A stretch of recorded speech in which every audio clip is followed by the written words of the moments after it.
Good morning, everybody. Welcome to the Adult Bible Class. Could you catch that door, please? Thank you. Good to see everybody joining us for Sunday school this morning. Even those of you that are coming in late, we're glad to have you as well.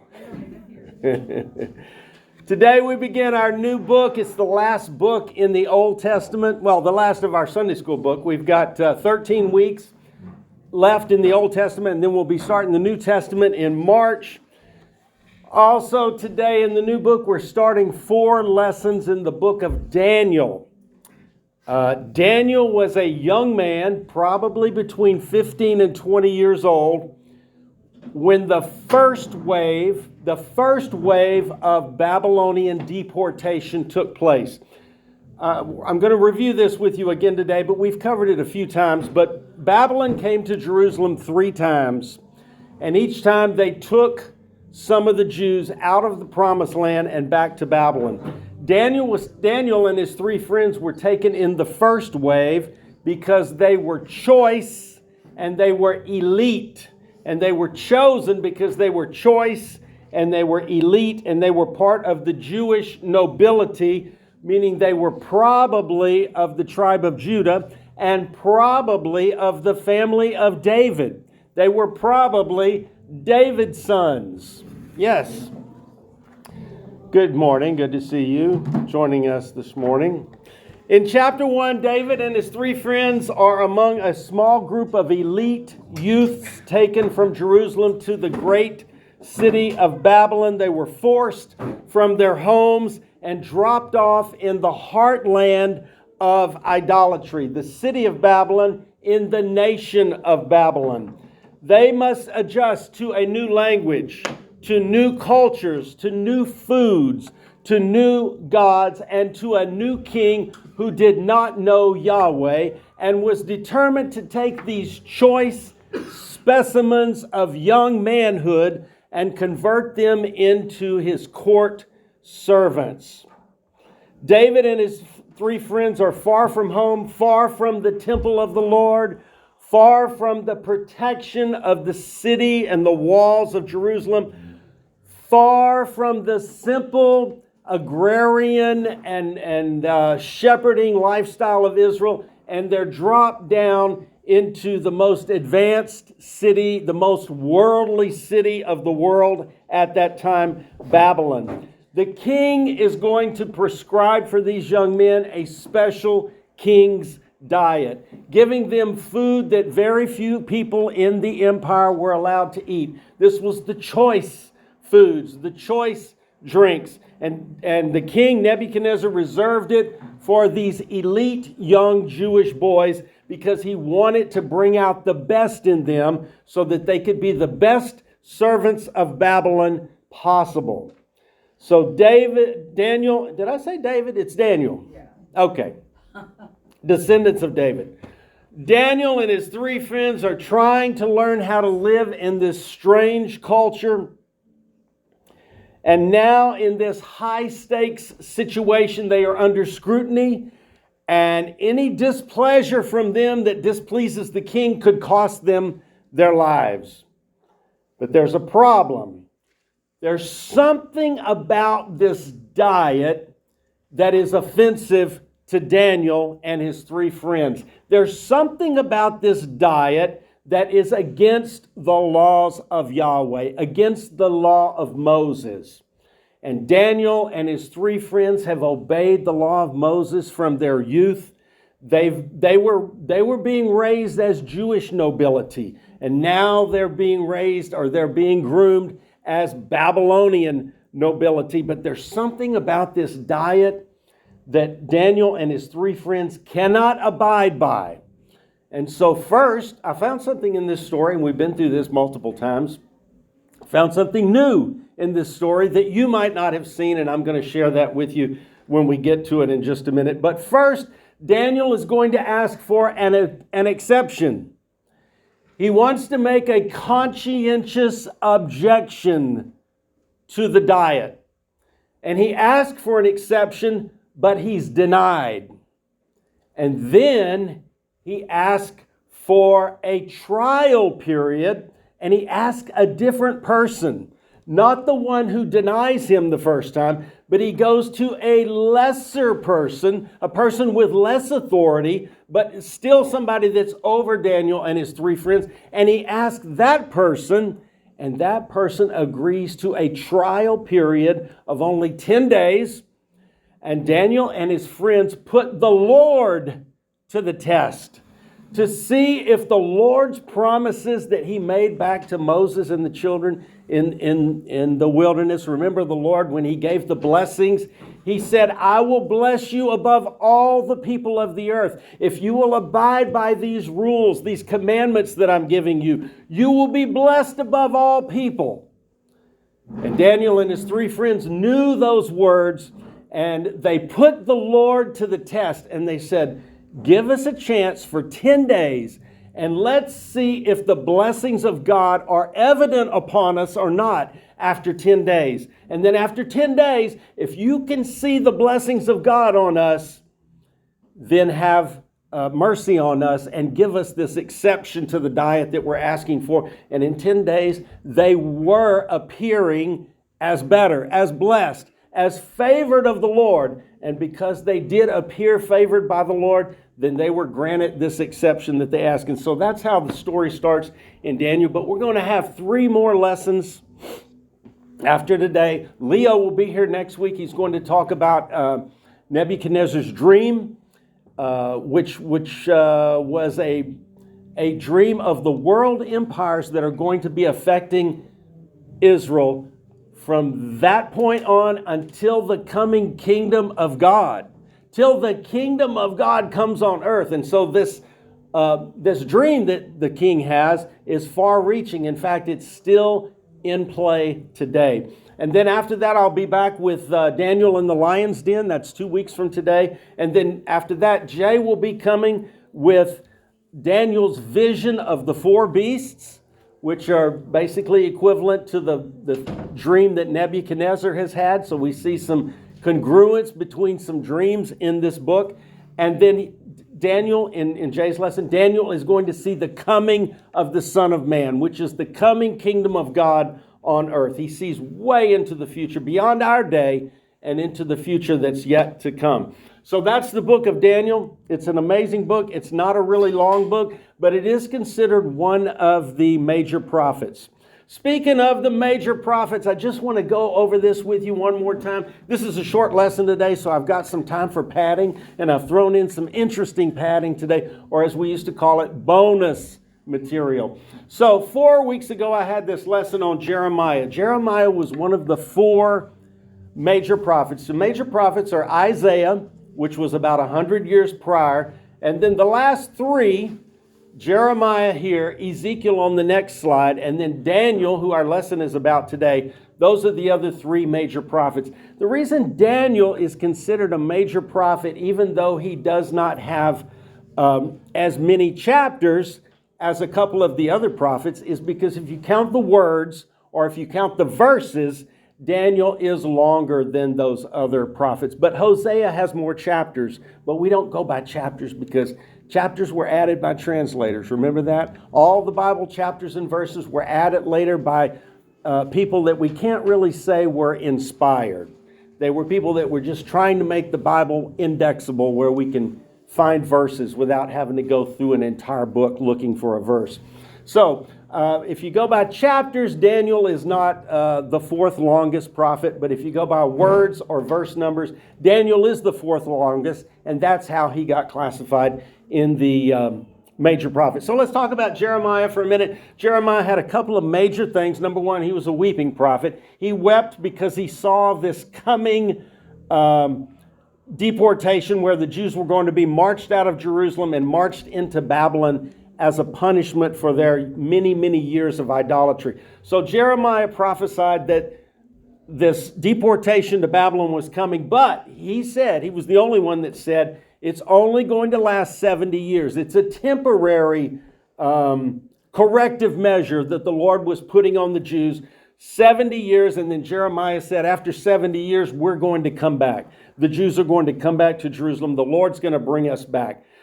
And he also prophesied about this thing that we haven't heard about before, the new covenant, a covenant that would take the place of Moses' law. So he didn't give a clear picture of that, but he did mention it as a new covenant. Then 2 weeks ago, I had this lesson on Ezekiel. He's another of the major prophets. You remember the dry bones story. Ezekiel prophesied that the bones were going to rise again. That means that the nation of Israel was going to come back. The Jews would go back to Jerusalem. They would re-inhabit their city. The Lord would restore them. And I mentioned in this lesson that Ezekiel did not prophesy about the new covenant. And he did not use the words new covenant, but he did prophesy about the new covenant as well. Let me just give you some parallels between Jeremiah and Ezekiel. Jeremiah said, now we're saying Jeremiah said, but it's the Lord through Jeremiah said, I will make a new covenant and I will bring them back. Ezekiel said, I will take you from among the nations, I will gather you. Jeremiah said, I will forgive their iniquity and their sin I will remember no more. Ezekiel said, I will sprinkle clean water on you and you shall be clean. Jeremiah said that the heart of the people would be transformed. He said, I will put my laws within them and on their hearts I will write it. Ezekiel said, I will give you a new heart. So he has a very parallel message to the message of Jeremiah. Jeremiah said the law will be written in their hearts, implying that they will have an inner spiritual renewal. Ezekiel said, I will put my spirit within you. I will put my spirit within you. Again, he said that. Jeremiah said, they will all know me from the least to the greatest. Ezekiel said, I will cause you to walk in my statutes and keep my judgments. Same message as Jeremiah. And then one more parallel between Jeremiah and Ezekiel. Jeremiah said, I will be their God and they shall be my people. Ezekiel said, you will be my people and I will be your God. Same words. So those two prophets lived at the same time. Jeremiah saw the deportation. Ezekiel was actually taken in the second wave. So let me show you this again. I know we've seen this about 4 or 5 times, but it's so good. I keep changing it and bringing it back. So I've changed it and I brought it back again today. King number 18 of the nation of Judah was Jehoiakim, probably a name of Davidson. And Babylon took the first wave of the Jews in 605. In this screen, I'm going to show you the time gap between the deportations, because I haven't mentioned that yet. And also the 3 major prophets that were involved with these 3 deportations. So 605, a small group of elite people were taken, including Daniel. That's our story today. It was a small group of nobility and elite young men taken from Jerusalem. 8 years later, Babylon came back. The king now was Jehoiakim, and they departed a large group in 597. This is the group that included Ezekiel, one of our major prophets. Also, the king Jehoiachin was taken, along with 10,000 craftsmen, soldiers, and nobles. And then 11 years later, under the 20th and final king of the family line of David, final king in the Old Testament, 11 years later, Babylon came and besieged the city this time, destroyed it, including the temple, destroyed the walls, deported 10 to 15,000 more Jews, and Jeremiah was taken and escaped to Egypt. So there's our 3 major prophets and how they were involved with each of the 3 waves of the Jews that were taken out of the Promised Land. But something that I didn't realize until studying for this lesson is that it was not a majority of the Jews that were taken out. It was a majority of the Jews from Jerusalem that were taken out, but there was still the majority population in the countryside. So there was a lot of Jews that were left. You can see from these numbers about 20 to 25,000 were taken, we think, estimated. But there were, hundreds of thousands of people in the Promised Land. So there were many Jews that were left. But it was the core, it was the Jerusalem group, the leadership group, the Davidson family, the priesthood. It was the leaders that were taken out. And that really brought the nation to nothing at that point. All right, so there's the 3 levels, 3 waves of deportation. Let's talk about the book of Daniel briefly. It was written by Daniel, probably from the tribe of Judah. He was probably a son of David. He was taken captive in the first wave in 605. His book spans about 70 years. Daniel spent almost his entire life in Babylon. Even when he had an opportunity to return, he didn't, because he was an old man at that time and he didn't make the trip back. But he did live a very successful life. And look at this. He began serving Nebuchadnezzar from the time he was brought in. And the entire time that Daniel was in Babylon, he was serving kings. And there was 4 kings that he served. I'll go over the 4 with you today. But the first one was Nebuchadnezzar. The last one was Cyrus the Great. And this was not just Babylon, but Babylon was taken over during the time that Daniel was there. And so he served under multiple kings and multiple empires. First Babylon and then the Medo-Persian Empire. So Daniel was very successful, and the kings that came in after Nebuchadnezzar recognized that Daniel was special, and he retained his position, a high position in the government, and he had a lot of power, The book is set in the city and the nation of Babylon, which later became Persia.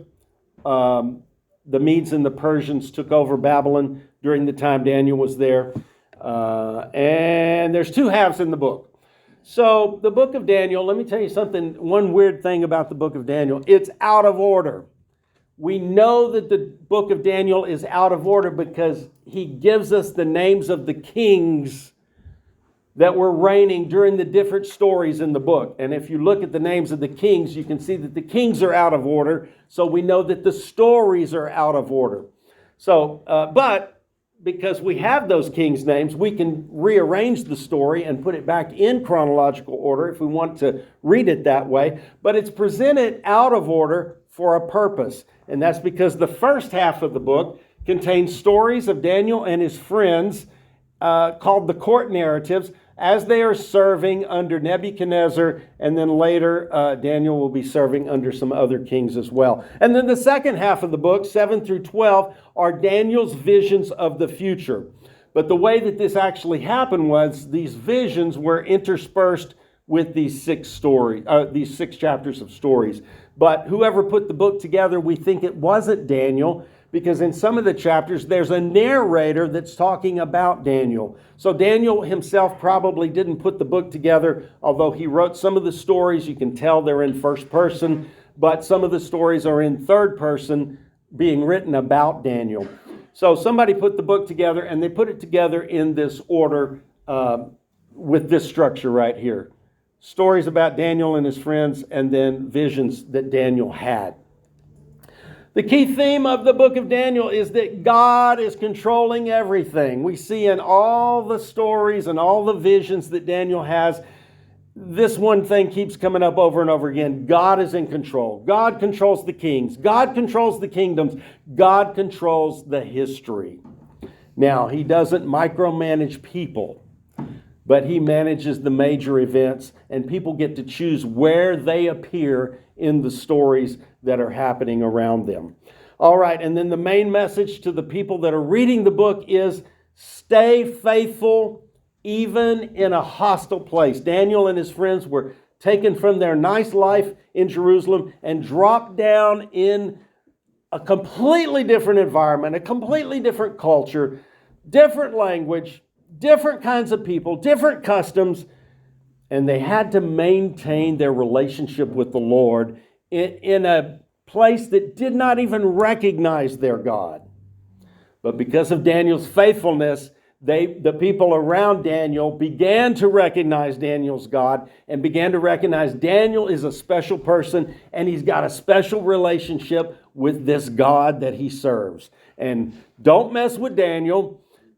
Just let Daniel be, because he's got a thing going on with his God, and it's best if we stay away from Daniel and let Daniel do his thing. And so that's how Daniel's life turns out. He's blessed by God, but it starts out with this lesson today where he refuses to defile himself with the things God has said, don't touch those foods. All right, so we'll get to that story in a minute. But I had a few extra minutes, and I'm just going to throw this in real quick about Bible prophecy. Anytime we're reading, now we're not going to read a lot of the prophecy in Daniel. We're reading Daniel as a historical book, not as a prophetic book. But there are some far-reaching prophecies in the book of Daniel that go all the way to the end of the human age on earth. Anytime we're reading prophecy, we got to remember that we cannot be dogmatic and adopt the attitude that says this is the only way it can be, because there is no perfect agreement about Bible prophecy. People have been studying it for years and years and years and years. And anytime I hear somebody say, this is the picture of what it's going to be, I think, maybe. You can't prove it. There's no theory of the end time that can 100% be proven when you take all the scriptures together, because I think the Lord made it that way. We can't quite put all the pieces together and make it all fit perfectly. So we can't say that our way is the only way. All right, that's a good rule when you're reading Bible prophecy. And here's the other one. We can't reject people based on their interpretations of prophecy, because there are ambiguous prophecies. There is no one prophecy that fits the entire picture. Nobody has a perfect understanding of end-time prophecy. So we can't reject people just because they don't believe like we believe concerning prophecy. This is not concerning New Testament doctrine. There's no dispute on New Testament doctrine, but we're talking about when it comes to prophecy, we just have to let everybody see it the way they see it. Okay, that's a good rule. Here's a couple of the reasons why we all have presuppositions that color our understanding. That comes from our books, our teachers, our preachers, the movies that we've watched. They get in our brains and we think, oh, that movie is reality. But no, it's a movie. And culture and traditions and things you grew up with, those all color our understanding. So none of us come to the Bible prophecy subject with a clean slate. We've all got some things that presuppositions that we hold to. The Bible first relates to the people it was written to. That's the primary meaning of all Bible prophecy. The people that the prophet was speaking to in his day. That's the primary meaning of all Bible prophecy. And then from then, we can extrapolate future meanings, future understandings of prophecy. Prophecy is not also, this is important, the prophecy in the Bible is not detailed Western-style, exhaustive, chronological literature. It's not meant to give us a detailed clock. It's not meant to give us a detailed picture. It gives us signposts. It gives us markers. It gives us road signs that we can see as we pass these road signs. Oh, I've heard of that. I remember it. I recognize it. That's prophecy.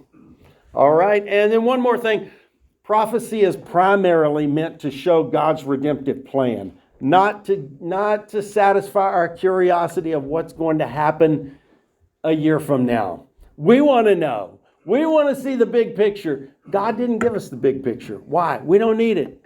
We need to focus on Him, not on prophecy, not on what's going to happen next, not how we're going to plan our lives for the future. We plan our lives around Jesus, right? You can't fail that way. So God's sovereignty and the affairs of the world is really the main thing of prophecy. Anyway, I just thought that was fun. It just came up during my studies this week, and I thought I'd give it to you. Ready, Jackie? Here we go. In the first wave of deportation, the king of Judah, King Jehoiakim, is taken to Babylon. In the 3rd year of the reign of Jehoiakim, king of Judah, Nebuchadnezzar, king of Babylon, came to Jerusalem and besieged it. And the Lord handed Jehoiakim, king of Judah, over to him, along with some of the vessels of the house of God. And he brought them to the land of Shinar, to the house of his God. And he brought the vessels into the treasury of his God. This is already bad news. This is bad news. These idolaters had to go into the temple. How'd they get these vessels? They went into the temple. They probably went into the holy place. They may have gone into the Holy of Holies. We don't know. But they went and got vessels out of the temple. They brought them to the treasury of their God. What a disgrace to the Jews. What a disgrace to the Lord. But remember, Ezekiel has already seen the glory of the Lord raise up out of the temple, go to the east gate of the city of Jerusalem, and then pass over the eastern mount, which is the Mount of Olives. Ezekiel's already seen the glory of the Lord depart. And now here comes the idolaters. They come into the house of God, into the temple. They steal these vessels. They put them in their own God's treasury. And these vessels are going to come up again in a later story in the book of Daniel many years later. All right? And now Daniel, now we're going to see what the qualifications were for Daniel and his friends who were taken in this deportation. Then the king told Ashpenaz, the chief of his officials, to bring in some of the sons of Israel, including some of the royal family and of the nobles, youths in whom there was no impairment, who were good-looking, suitable for instruction in every kind of expertise, endowed with understanding and discerning knowledge, and who had the ability to serve in the king's court. And he ordered Ashpenaz to teach them the literature and language of the Chaldeans. All right, so those are all the qualifications. Daniel and his three friends met all of them of the royal family, etc. You read it. I don't need to read it to you again. But endowed with understanding and discernment, they already had understanding and knowledge, and they were going to take them and give them additional knowledge and understanding of the literature and language of the Chaldeans. That's the Babylonian culture. All right, and now here's what the king ordered for Daniel and his friends. The king also allotted for them a daily ration from the king's choice food and from the wine which he drank, and ordered that they be educated for 3 years, at the end of which they were to enter the king's personal service. Now, most of the people of Babylon would have loved to have this diet prescribed to them. For 3 years, you're going to eat top choice foods, the king's foods, and the king's wines. 3 years. How many people in Babylon would have loved to have that kind of prescription? But Daniel and his friends got it. And let's see what else happened. Now among them, from the sons of Judah, were Daniel, Hananiah, Mishael, and Azariah. Then the commander of the officials assigned them new names to them. And to Daniel he assigned the name Belshazzar, to Hananiah Shadrach, to Mishael Meshach, and to Azariah Abednego. All right, let's look at these Hebrew names right here. Here's their Hebrew names. Look at these names. Daniel, El is God. Hananiah, Yah for Yahweh. Mishael, El for God, right there. Azariah, Yah for Yahweh. So each one of these boys' names had either God or Yahweh in it. Do you think they were raised to fear the Lord and obey the commandments and to know the dietary laws that Moses prescribed for the Jews? Oh, I think so. I think they knew it very well. These were Jewish nobility.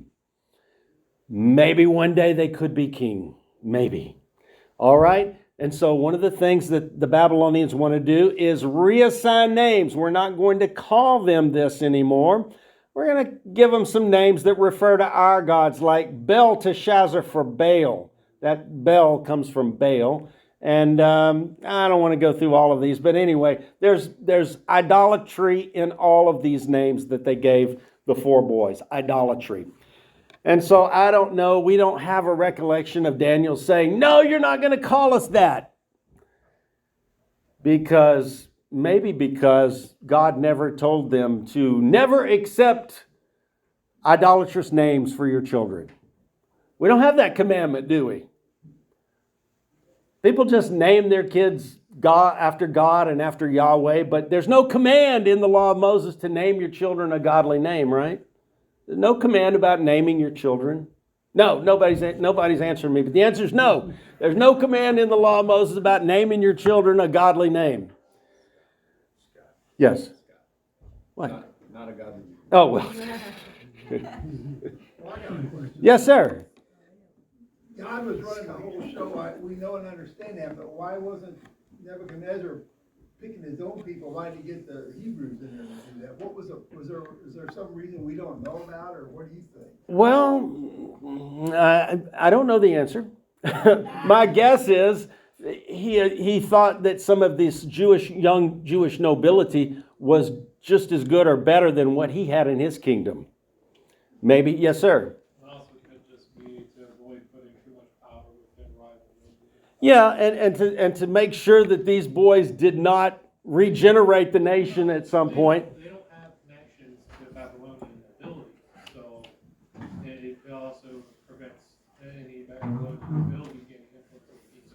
Right. So these boys would probably, since they were not part of Babylonian nobility, they would probably never rise to the number one position. Is that what you're saying? Yeah. They're not really qualified to lead the nation, but they're qualified to add their expertise where needed. And that's what they were hoping to do, is to take these men, because these were high functioning people. These were elite. These were physical specimens, mental specimens. They were the best of the best, the cream of the crop. And so Babylon was going to try and mold them, make them into not Babylonians, but something that could be beneficial to Babylonia without a threat, without threatening the government of Babylon. That's my guess. Yes, sir, Jay? I mean, if you run an empire, the reason why you conquer it is to get the best stuff. Yeah. Out of the nation that you're Yeah. conquering. Yeah. So he's just wise. He's taken the best of what he He's could taking get. the best. Yeah. He's not a racist, and he just says, whoever is I can use Yeah. to give me wisdom to help me build my empire. Yeah, I'm going to get the best of what's available to me. And also it prevents these four men from ever becoming kings in Judah again. He's trying to take the Yahweh out of them. And so they begin with this naming thing. And we don't have any pushback from Daniel and his friends recorded about the names. They don't balk at the names. They don't say, no, we're not going to let you call us that. You can't really stop people from calling you something anyway. Have you noticed that? Anybody have a nickname that they hate, but people called you that anyway? Yeah. What? You want to share it with us, Hannah? Hannah Banana, Hannah Montana. Hannah Banana and Hannah Montana. Yeah. And people just called you that. They didn't ask you if you wanted that, did they? No, they just. I don't mind the banana, but the Montana. And so we don't see any pushback about this renaming. They're going to push back, though, on this right here, because God did give commandments about their diet. He didn't give commandments about their names, but he did give commandments about their diet. And so now Daniel is going to request an exemption based upon his conscientious objection. He's going to tell them, this is against my conscience. This is against my God. This is against my morals. He's actually going to use the word defile. If I were to eat this diet that you're prescribing, it's going to defile me. Listen to this. They wanted Daniel to be the best he could be. That's why they're giving him this food, right? But Daniel says, if you give me this food, it's not going to make me greater. It's going to diminish me. Now that was pretty smart, huh? Because they have Daniel because they want his qualities. Daniel. They have Daniel because they want his qualities. So why would they want to give him food that's going to diminish him? Oh, now Daniel's got their attention. Okay, so let's see what happens. But Daniel made up his mind that he would not defile himself with the king's choice food or with the wine which he drank. So he sought permission from the commander of the officials that he might not defile himself. Okay, so he's going to go to this. This is Ashpenaz, who was named earlier. Ashpenaz, the commander of the officials. And he said, look, if I eat this diet, it's going to defile me. I'm going to be less of the man that you want me to be. It's not going to make me greater. It's going to make me less. I'll be defiled. Okay? So what did Ashpenaz say? Now God granted Daniel favor and compassion in the sight of the commander of the officials. The commander of the officials said to Daniel, I am afraid of my lord the king, who has allotted your food and your drink. For why should he see your faces looking gaunt in comparison to the youths who are your own age? Then you would make me forfeit my head to the king. So Daniel went to Ashpenaz. Ashpenaz was apparently over all of these Jewish boys that had been taken. And he said, hey, this diet's going to make me less of a man. It's not going to make me greater. It's going to diminish me. I'm going to be defiled. You don't want that. I don't want that. Let's work out an alternate menu. But the guy said, oh man, I'm afraid of the king. I don't want you to be diminished, Daniel. I don't want you to be defiled. But the king has already said this. I'm not going to go back and ask the king if you can have special permission. Now this story is for us when we're trying to live for the Lord in an adversarial circumstance, right? Your job, your family, your friends, people putting pressure on you to cave in, to not be true to the Lord, to compromise on something that the Lord has said that we should not do or that is not good for us, and people pressuring you from the outside to change your morals or your convictions. That's what this story is about for us today. And so Daniel first looks for an alternate plan, an alternative. He asked for permission. He didn't go and say, hey, man, we can't eat this slop. This slop that your king eats, that's slop to us. He didn't say that. No, he was very respectful. Very respectful. He said, look, for your sake and mine, we don't want me to be defiled. I want to be the best I can be. You want me to be the best I can be. Let's look for an alternate. So he tries that. The Bible does say that he had favor and compassion, but the guy did not give him permission. I've never seen this before in this story until this week. Now what happens? Daniel proposes an alternate dining plan to his overseer. That's not Ashpenaz. That's that's a guy that's under the commander. All right, let's see what happens. But Daniel said to the overseer, whom the commander of the officials had appointed over Daniel, Hananiah, Mishael, and Azariah. Okay, this is the part I've never seen before. So we got the commander here in kale, but the overseer here is in avocado. Two different people. Okay? So Daniel's already tried this method, and the guy said, I can't go back to the king and get special permission just for you, Daniel. So now Daniel goes to the overseer, the guy that's right over him. He doesn't go all the way to the top, and he says, look, well, let's see what he says. Please put your servants to the test for 10 days, and let us be given some vegetables, grain, roots, pulps, nuts, seeds, legumes, a plant-based diet, to eat and water to drink. Now, I added all this mustard in here to give you some alternates because vegetables is not always the best. Your Bible might say something else. The King James says pulse right here. Pulse is a sown food that was sown from seeds into the ground. But it could be any of these things. Could be any of these things right here. But it was not meat-based, okay? That's the point. It was not meat-based. Why was it not meat-based? Well, the Bible doesn't tell us specifically, but probably either the meat wasn't killed in a kosher way, meaning that the blood was not drained from the animal properly, or the meat had been offered in sacrifice to idols. And Daniel and his friends did not want to eat meat that had already been dedicated to an idol. So for whatever reason, we don't know the exact details, but there was something about that diet that Daniel could not agree to.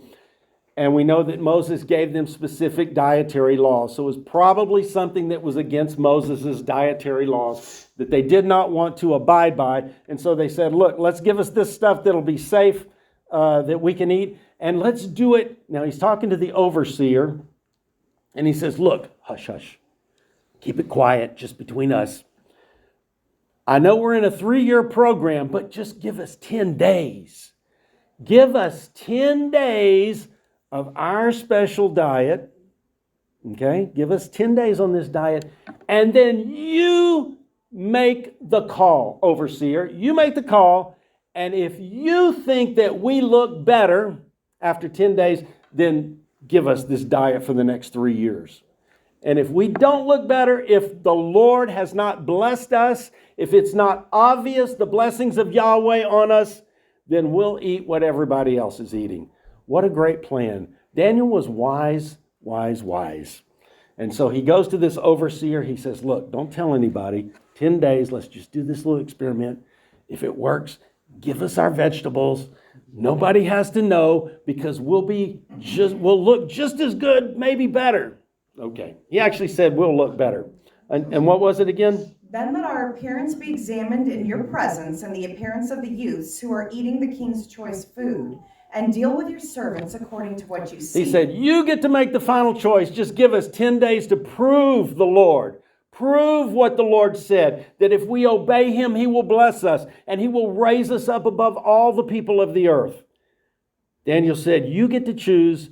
You decide. If we look better, then it's obvious God is blessing us because we're just eating nuts and seeds. So Scott, what was wrong with the wine?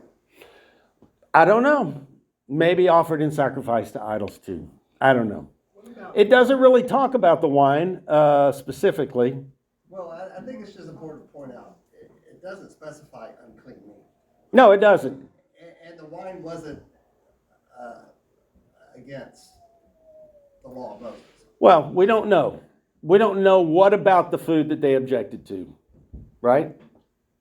It doesn't say why they objected to it. Yeah. So, point is, they objected. They proposed an alternate plan. The first one was denied. The second one was accepted, the 10-day test. And so let's see what happens. His alternate dining plan proves to be superior. So he listened to them in this matter and put them to the test for 10 days. And at the end of the 10 days, their appearance seemed better, and they were fatter. I put this instead of fatter because fatter to us doesn't seem healthy. So these are alternatives to the word fatter. Than all the youths who had been eating the king's choice food. I noticed you didn't read my alternate words, Jackie. They were healthier, they were stouter, they were better fed, they were buffed, they were cut, they were chiseled. I wanted all that, no? Rebellion.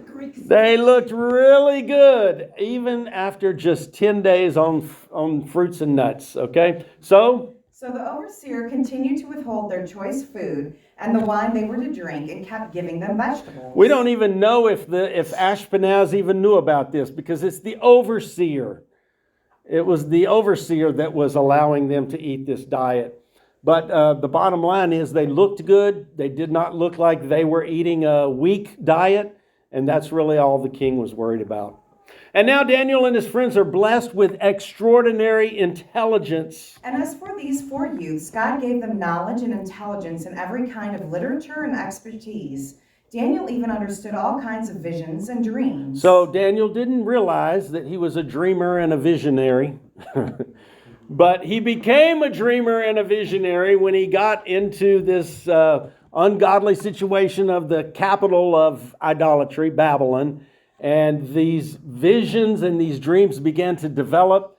And God blessed them because of their obedience. Then at the end of the days which the king had specified for presenting them, the commander of the officials presented them for Nebuchadnezzar. All right, so Ashpenaz, he may not even known these boys have been eating seeds and nuts for 3 years, but he brings them into the king, and what happened? And the king talked with them, and out of them all not one was found like Daniel, Hananiah, Mishael, and Azariah.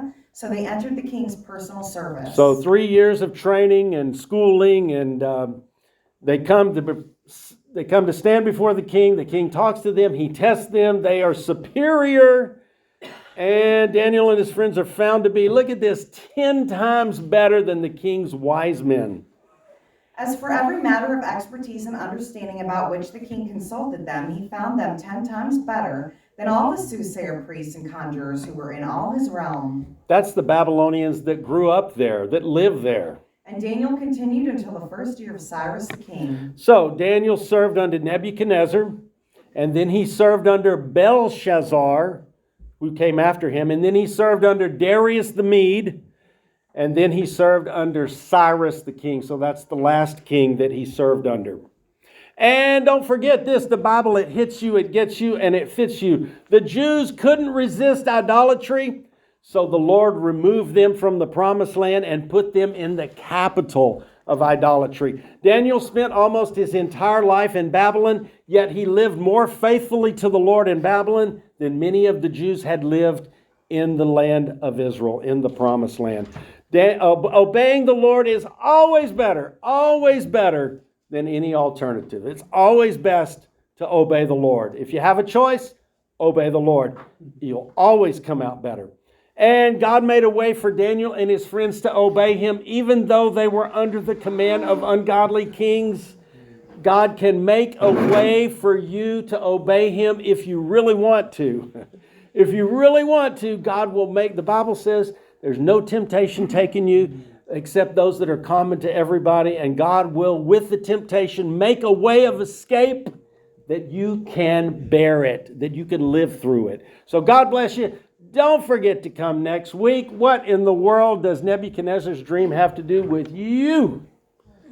I can't tell you, but Leo will tell us next week. God bless you. Thanks for coming today.